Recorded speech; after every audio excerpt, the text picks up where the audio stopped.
ఈ బిజినెస్ ఏదైనా మీ ఊర్లో ప్రమోషన్ చేయాలంటే అది సుమన్ టీవీతోనే సాధ్యం. ఇప్పుడే సంప్రదించండి.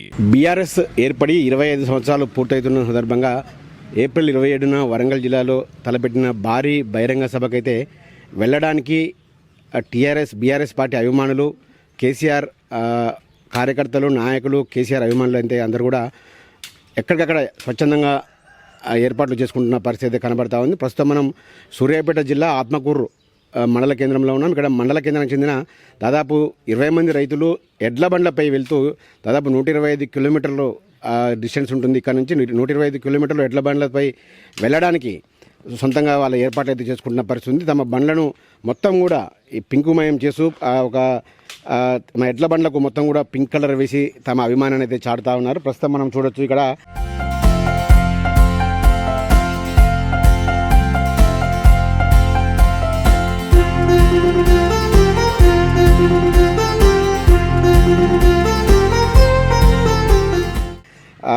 కొంతమంది రైతులు వాళ్ళ ఎడ్ల బండ్లను కూడా అలంకరించుకుంటున్న దృశ్యాన్ని అయితే మనం గమనించవచ్చు.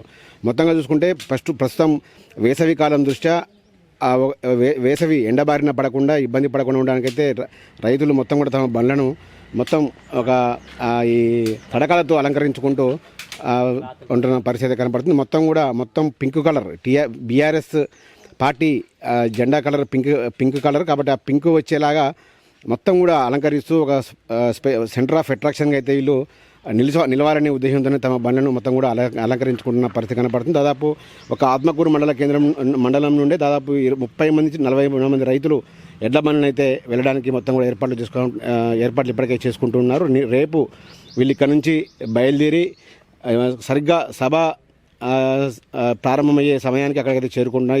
27 తేదీన రోజుకు 25 కిలోమీటర్ల చొప్పున వీళ్ళ ప్రయాణం చేయడానికి అయితే అన్ని విధాలుగా ఏర్పాట్లు చేసుకున్నారు. పశువులకు కావలసిన పశుగ్రాసం కానీ, వాటర్ కానీ, మిగతా సౌకర్యాలు కూడా వాళ్ళు స్వచ్ఛందంగా ఏర్పాటు చేసుకుంటూ బీఆర్ఎస్ పార్టీపై తమ అభిమానాన్ని అయితే చాటుకుంటున్నారు. ప్రస్తుతం వారితో మాట్లాడదాం. చెప్పండి, అసలు ఎందుకు ఇంత రిస్క్ తీసుకుంటారు, ఇంత ఎండాకాలం కూడా? అయితే గతంలో ఒక 10 సంవత్సరాలు కేసీఆర్ గారు ఉన్న ఒక టైంలో సమృద్ధిగా వాటర్ వచ్చి, సమృద్ధిగా పంటలు పండి, రైతు బంధు, రుణమాఫీ ప్లస్ రైతు భరోసా, రైతు బీమా ఇటువంటి స్కీములు రైతులకు 24 గంటలు నాణ్యమైన కరెంట్ ఇచ్చి స్కీములు పెట్టి ఖచ్చితంగా రైతులను ఆదుకున్న క్రమంలో మళ్ళీ నెక్స్ట్ గవర్నమెంట్ చేంజ్ అయినాక ఈ 16 నెలల్లో కనీసం రైతు రుణమాఫీ కాలేదు, రైతు బంధు కాలేదు. లక్ష కోట్లు పెట్టి కట్టిన కాళేశ్వరం ప్రాజెక్ట్ నీళ్లు కూడా ఇవ్వలేని దుస్థితి ఈ గవర్నమెంట్లో ఉంది.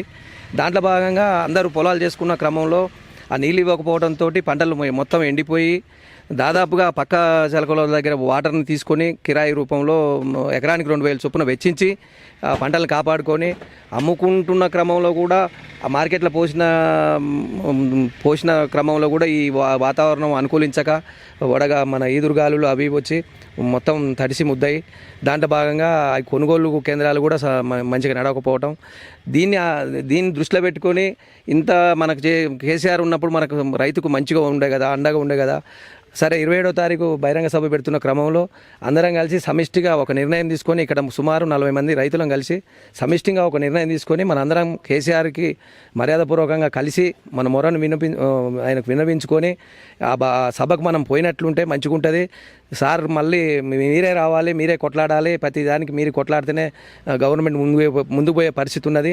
మళ్ళీ మీరు వస్తే మంచిగా ఉంటుంది. మీరు ఏం మాట్లాడతారో ఆ సభలో మీరు ఏం మాట్లాడతారో దాన్ని వినటం కోసమన్నా మేము రావాలి అన్న ఆలోచనతో వ్యయ ప్రయాసాలకు ఇదై ఇక్కడి నుంచి మేము 2 ట్రాక్టర్ల గడ్డి కట్టుకొని దానికి కావాల్సిన మెటీరియల్ అంతా ఒక వారం రోజులు 125 కిలోమీటర్ల దూరం ఉంటుంది. 120 మండు వేసవి కాలం. సో 125 కిలోమీటర్లు ఎండలో పశువులతో పాటు మీరు పోవాలన్నా కూడా ఇబ్బంది. సో ఎందుకు ఇంత రిస్క్ తీసుకుంటున్నాను మీరు? అసలు ఇంకా రిస్క్ అంటే కొట్టొచ్చినట్టు ఆపడుతుంది. గవర్నమెంట్ చేంజ్ అయినాక రైతు చాలా దుర్భరమైన పరిస్థితులు ఎదుర్కొంటున్న క్రమంలో సరే మనం ఆయన మీద గతంలో ఆయన మనకి పరిపాలన అందించిండు కాబట్టి ఆయన మీద ఇది అభిమానంతో ఖచ్చితంగా పోవాలని నిర్ణయం తీసుకున్నాం. మళ్ళీ ఆయనే రావాలని మేము బలంగా కోరుకొని మా వాయిస్ని వినిపించే క్రమంలో పోవడానికి సిద్ధపడ్డాం. అంటే మీ ప్రయాణం ఎలా సాగబోతుంది? రోజు ఎన్ని కిలోమీటర్లు పోవాలనుకుంటారు? దాదాపు 150 కిలోమీటర్లు ఉంటుంది ఇక్కడ నుంచి. రోజు ఎన్ని కిలోమీటర్ల వరకు పోతారు, దానికి ఎట్లా అసలు ఏం ప్రణాళిక వేసుకుంటారు? అయితే విషయం ఏంటంటే వాస్తవానికి అది మీరు అన్నట్టు 150 కిలోమీటర్ల డిస్టెన్సు. మేము ఇక్కడ కొంతమంది నాయకులతోటి మేమందరం కలిసి ఇక్కడ మాట్లాడుకొని, ఇక్కడ దండుమైసమ్మ దేవస్థానం చాలా పవిత్రమైన దేవస్థానం, అక్కడికి పోయి అమ్మవారిని వచ్చి కొబ్బరికాయ కొట్టి అమ్మవారి ముందటి నుంచి ప్రయాణం స్టార్ట్ చేసి రోజుకు ఒక టార్గెట్ పెట్టుకున్నాం మేము. ఒక 25 కిలోమీటర్ల డిస్టెన్సు మేము పెట్టుకున్నాం. అంతా కూడా ఎండల ఇబ్బంది అవుతుంది కాబట్టి ఒక 15 కిలోమీటర్లు డే టైంలో, మళ్ళీ సాయంత్రం ఒక 10 కిలోమీటర్లు పెట్టి అక్కడ మేము ఆ చెట్ల కింద అక్కడ ఉన్న వాటర్, అక్కడ రైతుల్ని కలుపుకొని వాళ్ళ గడ్డికి అదిపిని ఏర్పాటు చేసుకొని వాటి పశువులకు వాటరు, ప్లస్ మాకు కూడా మేము అందరూ సమిష్టిగా కొన్ని సరుకులు తీసుకుపోతున్నాం వంటలు వండుకుంటానికి. ఇట్లా మాకు ఒక బండి అరేంజ్ చేసుకొని దాంట్లో అన్ని సామాన్లు వేసుకొని ఎక్కడికక్కడ సమిష్టిగా అందరం కలిసి వంట చేసుకుంటానికి నిర్ణయించుకొని మేమందరం ఇక్కడి నుంచి ప్రయాణం రేపు ఉదయం 8 గంటలకు మంచి ముహూర్తం ఉన్నది, అక్కడి నుంచి కలిసి అందరం కలిసి పోదామని నిర్ణయం తీసుకుని. మీ ఎమ్మెల్యే గారిని ఇన్వైట్ చేశారా బండ్ల పూజలకు మీరు ఇక్కడి నుంచి వెళ్ళేటప్పుడు ర్యాలీ ప్రారంభించడానికి? ఖచ్చితంగా ఎమ్మెల్యే గారు సహకారాలు అంటే అతన్ని పిలిచి సార్ని జెండా ఊపించి కొబ్బరికాయలు కొట్టించి అక్కడ దేవస్థానం కానీ స్టార్ట్ చేయాలని నిర్ణయించుకొని అక్కడి నుంచి సార్ని ఇన్వైట్ చేసినాం. ఖచ్చితంగా మీరు ఉండాలి సార్, మీ పరిపాలనలో బ్రహ్మాండంగా ఇదైంది, ఇక్కడ మీరు డెవలప్మెంట్ సూర్యాపేట జిల్లాను కూడా చాలా అద్భుతంగా తయారు చేసినారు కాబట్టి మీరు ఎమ్మెల్యేగా, సరే గవర్నమెంట్ ఉన్నా లేకున్నా మీరు ఎమ్మెల్యే కాబట్టి ఇక్కడ ఖచ్చితంగా మీరు ఉండాలి, మాకు మీరు దగ్గరుండి మమ్మల్ని పంపించాల్సిందిగా అందరం కలిసిపోయి సార్ క్యాంప్ ఆఫీస్కి పోయినాం. అందరం 20-40-50 మంది రైతులం పోయినాం, సార్ని కలిసినాం, మాకు టైం ఇచ్చిండు, కూర్చోబెట్టిండు.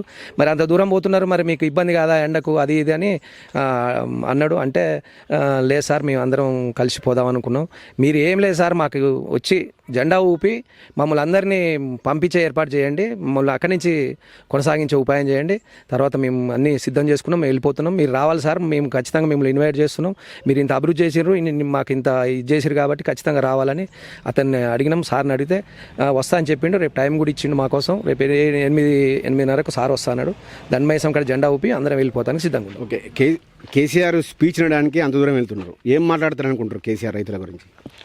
రైతుల గురించి ఇంత మునుపు మంచిగా జరిగినది కాబట్టి మేము మళ్ళీ ఒకసారి ఆయనను గెలిపించుకోవడం కోసం, ఆయనని కలవటం కోసం రైతులకు ఆయన ఉన్న 10 సంవత్సరాలలో మంచిగా కలిసి వచ్చింది. వాటర్ కానీ అన్నీ కానీ మంచిగా వచ్చినాయి. రైతు బంధువు కూడా బాగాలేదు, రైతు భరోసా కూడా టైం టు టైం అనేది జరగడం జరిగింది. దానివల్ల మేము రైతులం సమిష్టిగా అందరం కూడి మాట్లాడుకొని ఖచ్చితంగా మనం కలిసి రావాలి అనే దానితో మేము అక్కడికి అంత లాంగ్ దూరం వెళ్ళటం నిర్ణయం తీసుకున్నాం. ఇంకా అన్నీ మాకు అన్ని దాదాపు ఖర్చు కూడా మీకు రోజు పశుగ్రాసం అవుతుంది, వాటర్ అవుతుంది, పోవాలన్నా మధ్యాహ్నం ఇవన్నీ కూడా మీ సొంతంగానే చందాలు వేసుకున్నారా? ఎట్లా? మా సొంతంగానే అన్ని పైసలు పోయినా ఏం లేదనే ఉద్దేశంతో తాళ్ళు బండ్లకు కూడా ఏమైనా రిపేర్ ఉంటే అన్నీ కూడా చేయించుకొని సొంతంగా డబ్బులు పెట్టుకొని తెచ్చుకొని కూడా మేము మా సొంతంగానే చేసుకొని పోదానికి కూడా సిద్ధంగా అయ్యి మాట్లాడుకొని మేము ఆయన కలవడం కోసం మరి సభకు అంత లాంగ్ పెట్టాలనే ఉద్దేశంతోనే మా పశువుల రైతులు అనేది చూపించాలనే ఉద్దేశంతోనే మేము చేరటం జరుగుతుంది. ఆ సభ ప్రకారంగా ఇక్కడ ఉన్న లోకల్ లీడర్ని కూడా పిలుచుకొని అందరినీ సమిష్టిగా మాట్లాడుకొని వెళ్ళటం జరుగుతుంది. ఇది ముఖ్యంగా కూడా కేసీఆర్ రైతుల కోసం ఎంతో చేశారు, కానీ అటువంటి మహానేత ప్రసంగం వినడానికే రైతులందరం కలిసి కూడా చందాలు వేసుకొని తమ ఎడ్ల బండ్లను రిపేర్ చేసుకొని ఒక గులాబీ, ఇది బీఆర్ఎస్ పార్టీ సంబంధించిన సపోర్టర్స్గా నిలవడానికి తమ ఎడ్ల బండ్లను మొత్తం కూడా పింక్మయం చేశాము. ఆ పింక్ కలర్లోనే ముస్తాబు చేసిన బండ్లతోనే తాము అక్కడికి వెళ్తున్నాము. సో కేసీఆర్ హయాంలో రైతులకు అన్ని విధాలుగా బాగు జరిగింది, కాకపోతే ఇప్పుడు ప్రస్తుతం అటువంటిది ఏం జరగట్లేదు. సో దానికి కేసీఆర్ని సపోర్ట్ చేయడం కోసమే అంత దూరం కూడా మేము వెళ్ళాలని నిర్ణయించుకున్నాము. సో ఖచ్చితంగా వెళ్ళి తీరుతాము. కేసీఆర్ కేసీఆర్ సభలో ప్రసంగించే ప్రతి ఒక్క మాటను కూడా విని అవి వచ్చి కూడా తమ గ్రామాలలో అందరికి కూడా చెప్పాలనే ఉద్దేశంతోనే తమ ఇక్కడికి వెళ్తున్నామని చెప్తున్నారు. మొత్తంగా రేపు ఉదయం తమ ఎమ్మెల్యే గుంటకండ్ల జగదీష్ రెడ్డి గారు తమ ర్యాలీని ప్రారంభిస్తారు. ఉదయం దండుమైసమ్మ ఆలయం వద్ద ప్రత్యేక పూజలు నిర్వహించిన అనంతరం తమ ప్రయాణం అయితే కొనసాగిస్తాము. సో ఇది కేసీఆర్ మీద అభిమానం అదేవిధంగా రైతుల పక్షపాతి అయిన బీఆర్ఎస్ పార్టీకి తమ కృతజ్ఞతను తెలియడానికే తాము ఎడ్ల బండ్ల ప్రయాణంలో బహిరంగ సభకు వెళ్తున్నామని కూడా రైతులు చెప్తా ఉన్నారు.